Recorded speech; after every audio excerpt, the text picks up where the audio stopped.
G'day guys, Mac with the Outer Circle, and I've been away on holidays, so I'm a little slow getting this one out. In fact, there'll probably be another video tomorrow if something else gets dropped. That's how late I am. But in any case, we've got the Traitor version of the Overseer. So a couple of weeks ago, we had the Loyalist version, which was sort of a enforcement officer meets chaplain. It was okay. It was a very apathetic mini. Something like, okay, that exists. Don't know that I'm going to rush out and buy it, though. This one is a bit of a different kettle of fish, because I think this one looks really, really good.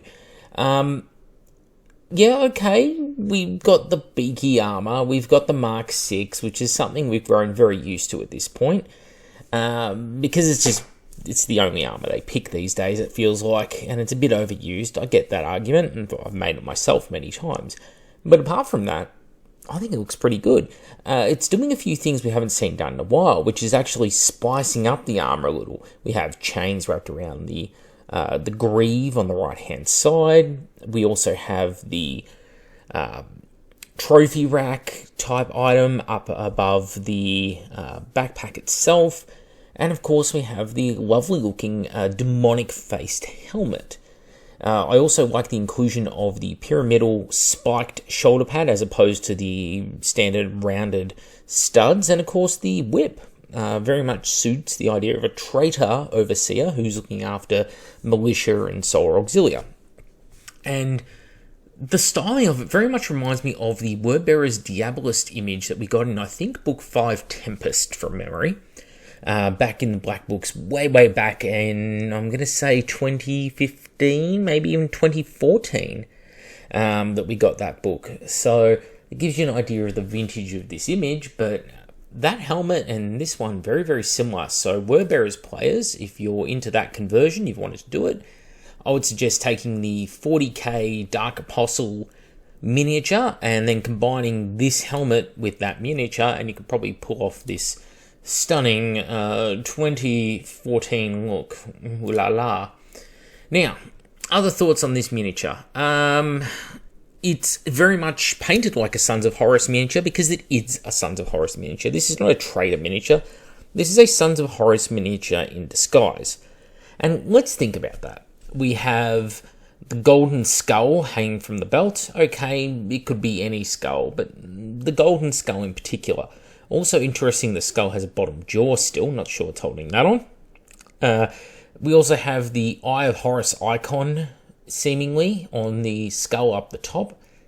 And of course, with the gang signs and such that are on there, although those are stylistic painting type choices.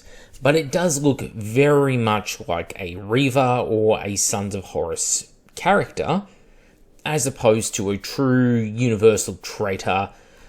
You know, I couldn't really see this in Emperor's Children. I couldn't really see this in Thousand Sons or Alpha Legion or Iron Warriors.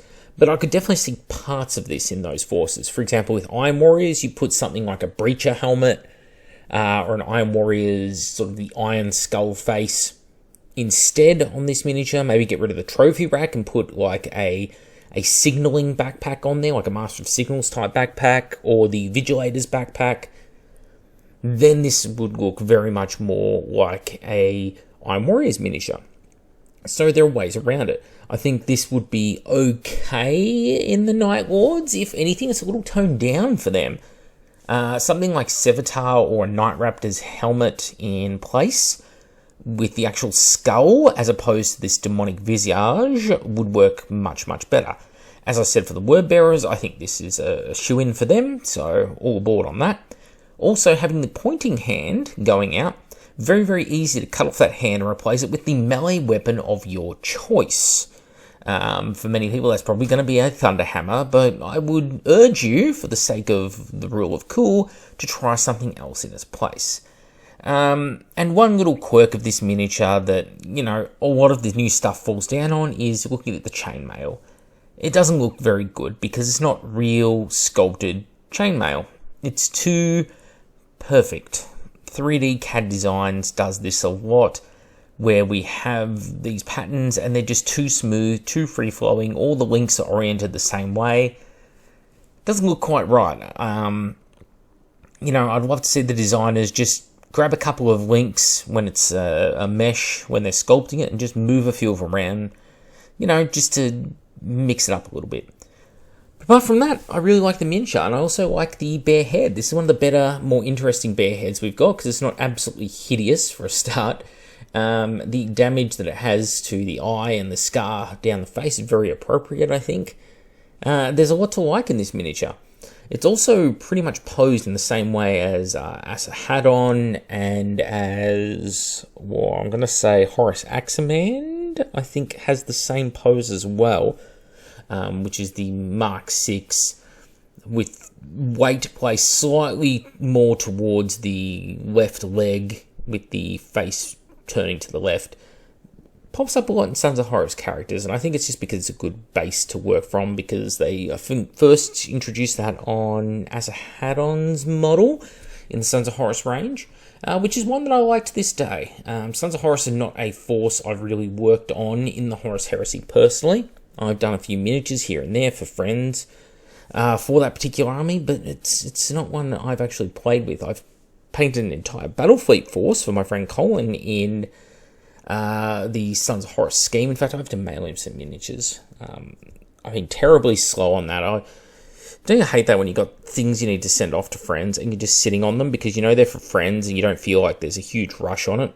Then you just sort of realise how much time has elapsed since you actually meant to do it, and then you feel really bad. That's me right now. So anyway, I'm going to jump off. I'm going to go try and sort out those miniatures, and I know it's a short video, guys, but I just got back, been away visiting family in another part of the country, and see you on the next one.